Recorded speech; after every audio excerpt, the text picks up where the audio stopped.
In the music world, I define a content creator as someone who regularly creates and uploads video content based on their instrument, either solely for entertainment purposes or also as a vehicle to promote their own music.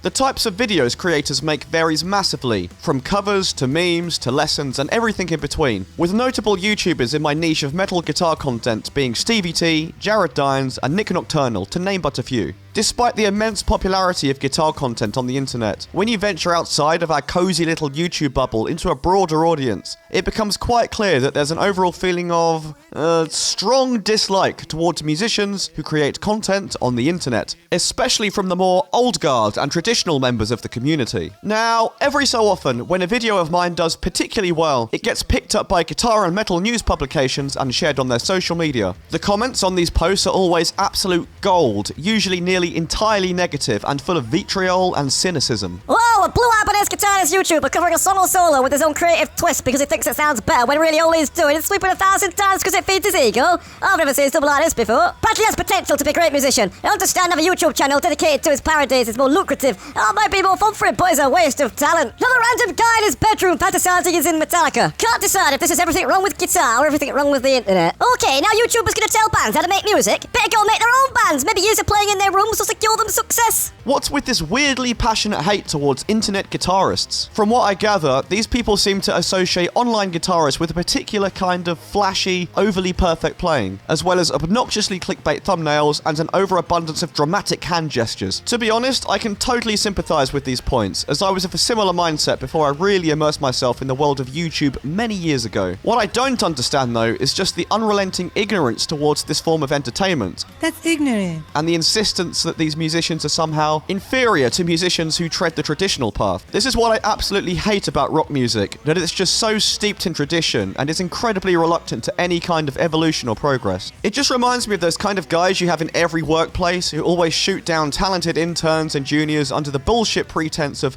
having more experience and obviously knowing better. I also think that the hate extends to a general dislike that many people hold towards social media influencers. Influencers can often present themselves as annoyingly perfect and only ever show you what they want to show you, inadvertently making you feel bad about the imperfections in your own life, or in your own playing in this case. There may also be some element of envy in there too, but I don't really feel comfortable committing to that as an argument, as it sounds a bit too presumptuous. One of the most frequent comments I see is about how I should be in a band, or how I'd never make it in a band, or how my talent's being wasted by not being in a band, or some variation thereof. I personally find these sort of remarks super interesting, as they speak volumes about the mindset of the average music fan, especially in rock and metal music. The general consensus amongst the masses seems to be that being in a professional touring band is the pinnacle of what you can achieve as a musician, and that so-called bedroom musicians are just aspiring wannabes that don't have what it takes. Yes, being in a professional touring band was definitely the pinnacle of achievement as a musician like 20, 30, 40 plus years ago. It may surprise you to hear that times have indeed changed, and it's not so black and white anymore. So, about touring, aka spending 95% of your time in a bus, van or hotel room completely bored out of your mind, probably hungover, and almost definitely with immense diarrhea from all the crappy food you've been surviving on, hoping beyond hope that you'll sell enough merch to break even. But it's all worth it for those precious 30 minutes a night where you feel alive and free and you're finally fulfilling your life's purpose of sharing your music with the world, right? Right? I mean, as well as being a surefire way to completely hemorrhage thousands of dollars, to be touring in an established band is still seen by many as the highest achievement a musician could possibly reach. But why is that? I think it's mainly just thoughts left over from the music industry's heyday of the 70s to 90s, where touring was incredibly lucrative financially, and there was an air of mystique and fantasy about the lifestyles of touring rock stars. When I was a kid, rockers were like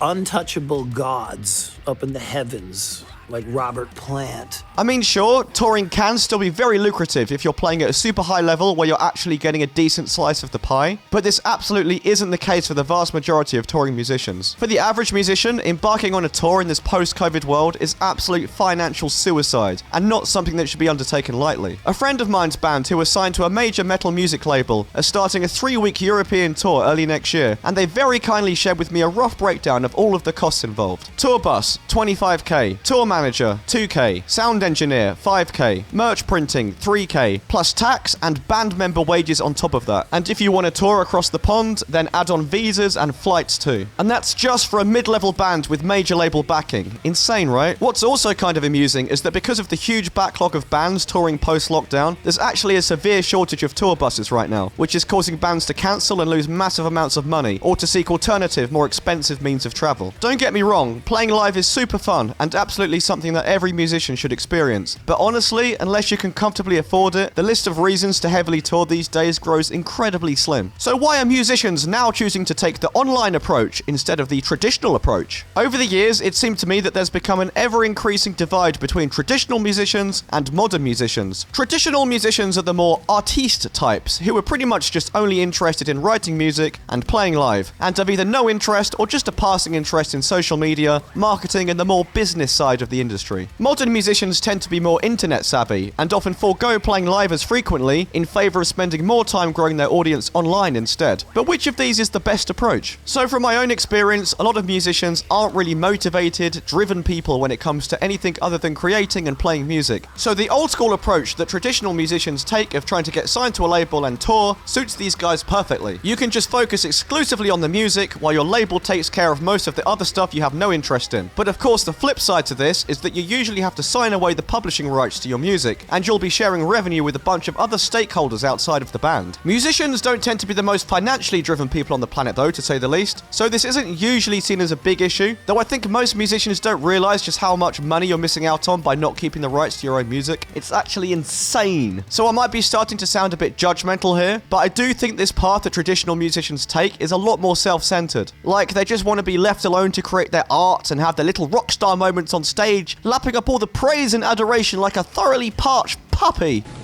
The rise of online platforms such as YouTube, Instagram, Facebook, and TikTok have allowed musicians to create a huge, dedicated audience from their bedroom and allow their music to have a far greater reach and to earn a lot more money compared to if they had taken the traditional route instead. But for some reason, a lot of musicians seem to think of social media as a dirty term and view it as a chore that they know is necessary but can't really be bothered to put any real effort into. In this modern age of the music industry, the artists who properly invest time into growing their online presence and learning how to leverage their audience to further their careers are the ones who are really winning. Now, I know that approaching music from a more businessy, entrepreneurial angle isn't appealing to everyone. And like I said earlier, I know that some people just want to be left alone to make music and that's it. But these skills are absolutely essential to succeed as an independent artist these days. It's honestly kind of baffling to me that these traditionalists are allergic to creating some fun content for their fans on their socials every few days that have the potential to reach thousands and thousands of people, but are completely okay with dragging themselves through hell and back to tour for a few weeks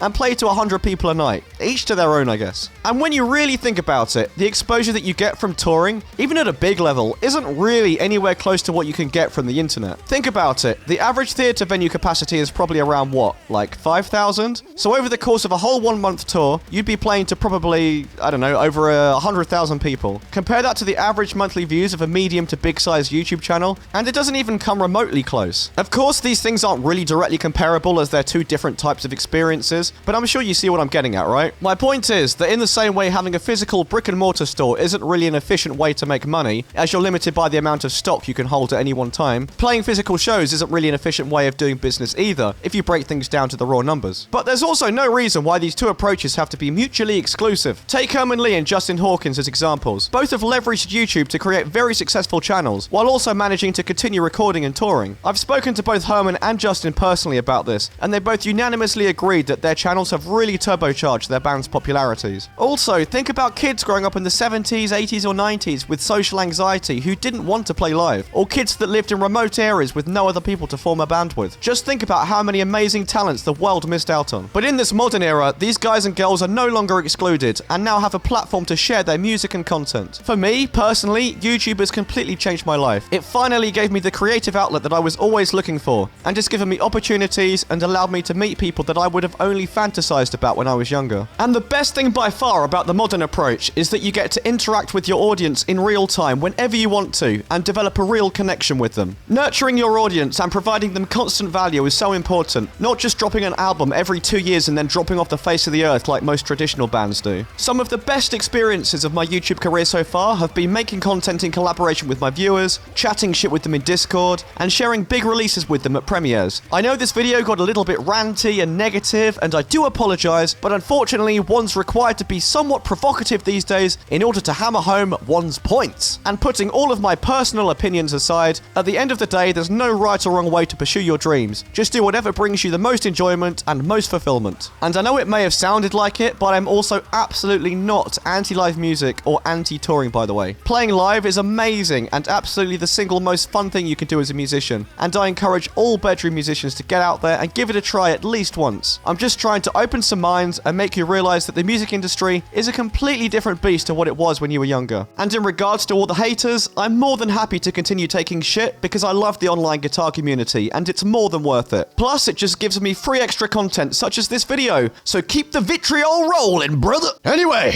this script took me fucking ages to write, so you'd better at least leave a thumbs up and subscribe if you haven't done already. Cheers, mate!